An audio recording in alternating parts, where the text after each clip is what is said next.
যে Beximco industrial park সেখানের এবং বাকি দুটো 14টো ইউনিট বন্ধ করা হয়েছে। বন্ধ করেছে কিন্তু বেক্সিমকো অথরিটি, যিনি এখন সেখানে আছেন। সিদ্ধান্ত আমাদের ছিল, কিন্তু আলটিমেটলি উনি এক্সিকিউট করলেন এটা বন্ধ করার বিষয়। তো এখানে কিছু তথ্য আপনাদেরকে দিই, যে তথ্যগুলো নিয়ে হয়তো অনেক রকম বিভ্রান্তি থাকতে পারে। আমাদের লাস্ট মিটিংটা ছিল গতকালকে।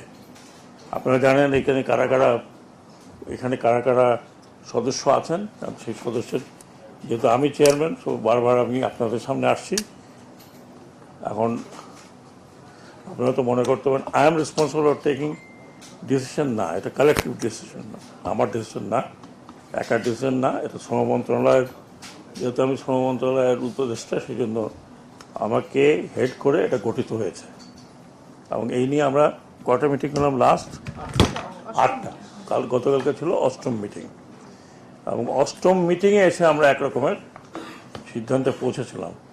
এবং আপনাদের মনে হচ্ছে লাস্ট টাইম বলেছিলাম যে ফেব্রুয়ারির আগেই আমরা একটা সিদ্ধান্ত নিয়ে বাস্তবায়ন করার চেষ্টা করব। তো এখন আমি যে কথাটি প্রথমে বলতে চাই, আমি এবং আমরা কোনো শ্রমিকের বিরুদ্ধে না।